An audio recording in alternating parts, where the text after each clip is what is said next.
Bus ಸೌಲಭ್ಯಕ್ಕಾಗಿ ಆಗ್ರಹಿಸಿ ಅಡಗಲಿಯಲ್ಲಿ ಪ್ರತಿಭಟನೆ. ಅಡಗಲಿ ಗ್ರಾಮವು ವಿಜಯಪುರ ಸಿಂದಗಿ ಹಾಗೂ ಕಲಬುರಗಿ ಮಾರ್ಗವಾಗಿ ಇದ್ದು ಸೂಕ್ತ ಬಸ್ ಸೌಲಭ್ಯ ಇಲ್ಲದಿರುವ ಕಾರಣ ಅಡಗಲಿ ಗ್ರಾಮದ ಹಾಗೂ 84 ಡೋಣೂರ್, ನೆಗಿನಾಳ, ಬೊಮ್ಮನಹಳ್ಳಿ, ಅಡಗಲಿ ತಾಂಡ, ಮುಳ್ಳಾಳ ಮತ್ತು ಸುತ್ತಲಿನ ವಿವಿಧ ಗ್ರಾಮದ ವಿದ್ಯಾರ್ಥಿಗಳು ಅಡಗಲಿ ಬಸ್ ನಿಲ್ದಾಣದಲ್ಲಿ ಶುಕ್ರವಾರ ಬೆಳಗ್ಗೆ 7 ಗಂಟೆ ಸುಮಾರಿಗೆ 4 ಗಂಟೆಗಳ ಕಾಲ ಪ್ರತಿಭಟನೆ ನಡೆಸಿದ್ದಾರೆ.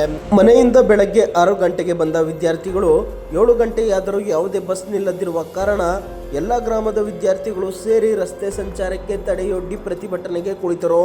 ವಿದ್ಯಾರ್ಥಿಗಳಿಗೆ ಸಾರ್ವಜನಿಕರು ಬೆಂಬಲ ವ್ಯಕ್ತಪಡಿಸಿದ್ದಾರೆ. ಸರಿಯಾದ ಸಮಯಕ್ಕೆ ಬಸ್ ಬಾರದೆ ತರಗತಿಗಳನ್ನು ತಪ್ಪಿಸುತ್ತಿದ್ದೇವೆ, ಇದರಿಂದ ತೊಂದರೆಯಾಗುತ್ತದೆ. ಕೂಡಲೇ ಅಡಗಲಿ ಗ್ರಾಮಕ್ಕೆ ಎಲ್ಲ ಬಸ್ಗಳನ್ನು ಬಿಡದಿದ್ದರೆ ಸಂಪೂರ್ಣ ಸಂಚಾರ ತಡೆದು ಪ್ರತಿಭಟನೆ ನಡೆಸಲಾಗುವುದು ಎಂದು ವಿದ್ಯಾರ್ಥಿಗಳು ಎಚ್ಚರಿಸಿದ್ದಾರೆ. ಗ್ರಾಮೀಣ DYSP Girimallappa Talkatti, CPI RS Janar, PSI RS Dinni, police ಸಿಬ್ಬಂದಿಗಳು MM ಉದ್ದಿನಿ, ಸಂಜೀವ್ ಪೂಜಾರಿ, ಹನುಮಂತ ಗೋಳಸಂಗಿ ಸ್ಥಳಕ್ಕೆ ಆಗಮಿಸಿ ವಿದ್ಯಾರ್ಥಿಗಳ ಮನವೊಲಿಕೆಗೆ ಪ್ರಯತ್ನಿಸಿದರು. ಸಾರಿಗೆ ಅಧಿಕಾರಿಗಳು ಸ್ಥಳಕ್ಕೆ ಆಗಮಿಸುವವರೆಗೂ ಪ್ರತಿಭಟನೆಯಿಂದ ಹಿಂದೆ ಸರಿಯುವುದಿಲ್ಲ ಎಂದು ವಿದ್ಯಾರ್ಥಿಗಳು ಪಟ್ಟು ಹಿಡಿದು ಕುಳಿತರು.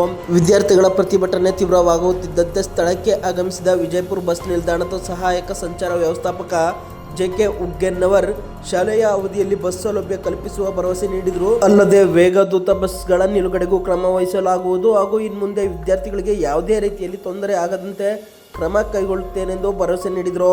ನಂತರ ಮಾತನಾಡಿದ ಪ್ರಭಾರಿ DC ದೇವಾನಂದ್ ಬಿರಾದರ್, ಸಮಸ್ಯೆ ಆಗದಂತೆ ನೋಡಿಕೊಳ್ಳಲು ಒಬ್ಬ ಸಿಬ್ಬಂದಿಯನ್ನು ನೇಮಿಸಲಾಗುವುದು ಹಾಗೂ ವಿಜಯಪುರ ಜಿಲ್ಲೆಯ ಎಲ್ಲ ಘಟಕದ ಬಸ್ಗಳು ನಿಲ್ಲಿಸಲು ಕ್ರಮ ಕೈಗೊಳ್ಳುತ್ತೇನೆಂದು ಹೇಳಿದರು.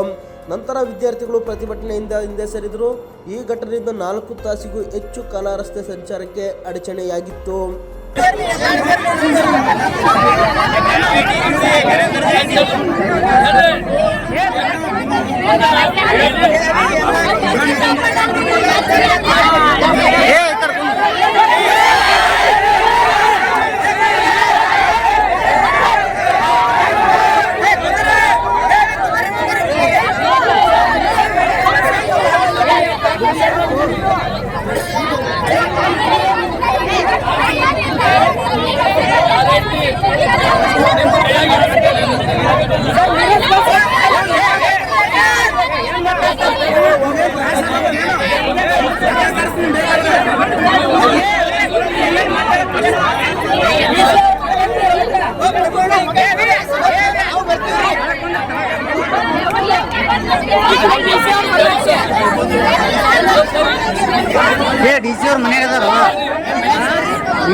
ಮತ್ತಷ್ಟು ಹೊಸ ಸುದ್ದಿಗಳನ್ನು ನೋಡಲು ಸತ್ಯಕಾಮ ಯೂಟ್ಯೂಬ್ ಚಾನೆಲ್ ಅನ್ನು ಸಬ್ಸ್ಕ್ರೈಬ್ ಮಾಡಿ, ಬೆಲ್ ಐಕಾನ್ ಕ್ಲಿಕ್ ಮಾಡಿ.